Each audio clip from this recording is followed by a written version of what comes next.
welcome to my third video looking at the Battle of Rorke's Drift, which happened on the 22nd of January 1879.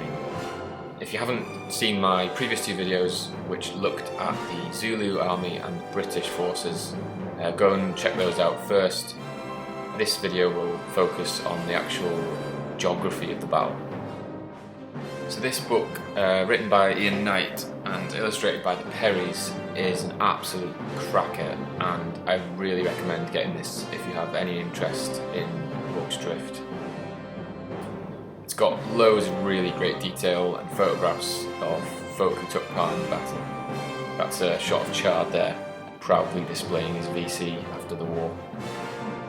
When it comes to wargaming, the best bits of this book are the 3D illustrations from above that clearly show the defences and the route of the Zulu attacks. I actually only just bought this book, having already painted all the figures, built all the buildings, barricades and terrain, which is clearly very stupid and I should have bought it originally. So this is a bird's eye view of the defences at Rorke's Drift from the south. This consists of the hospital building to the west and the storehouse building to the east. These two buildings are then linked by the south wall, which is made up of mealie bags and a couple of wagons. The north wall then wraps all the way around the front of the hospital and connects to the existing stone cattle kraal to the east. The north wall followed the line of the existing rocky ledge, which was 2 meters high in some places, which added to the defences. Chard's idea was then to link the storehouse with the north barricade using a line of biscuit boxes as a second line of defence.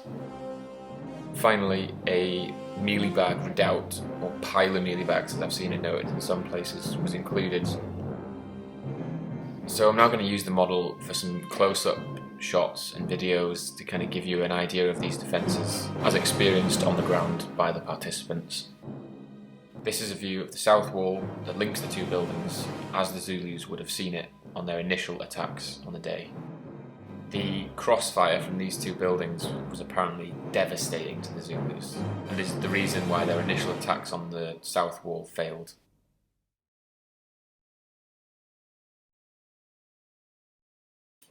So once the initial Zulu attacks had broken on the south wall, they swung around to the west of the hospital and attacked this section of barricade. This was generally assumed to be the weak spot.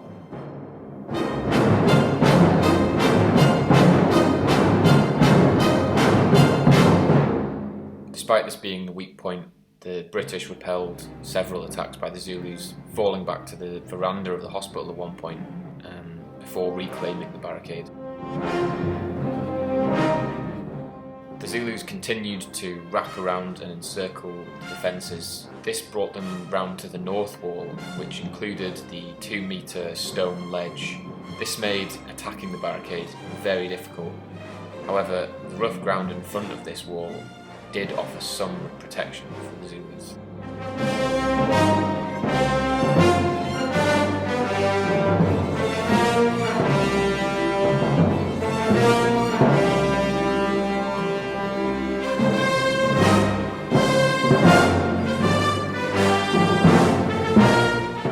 Eventually, Chard and his biscuit box barricade did come in use, and the British fell back to that secondary line of defence, which benefited them hugely. They had the same number of men effectively, minus casualties, but had a much smaller area to defend. It also meant they were protected from the fire coming from the Zulus in the south.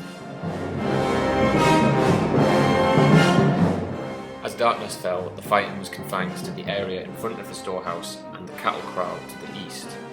The men in the redoubt, though, could fire over the heads of their fellow defenders, which made this area a lot more easily defended. I've got one more video in this series planned, and that will be the battle report for Rorke's Drift. Should be an exciting one because I've spent the best part of 6 months working on this project. If you haven't already, go and check out the Army Showcase videos for the Zulus and for the British. And I look forward to bringing you a decent battle report in the coming weeks. Cheers.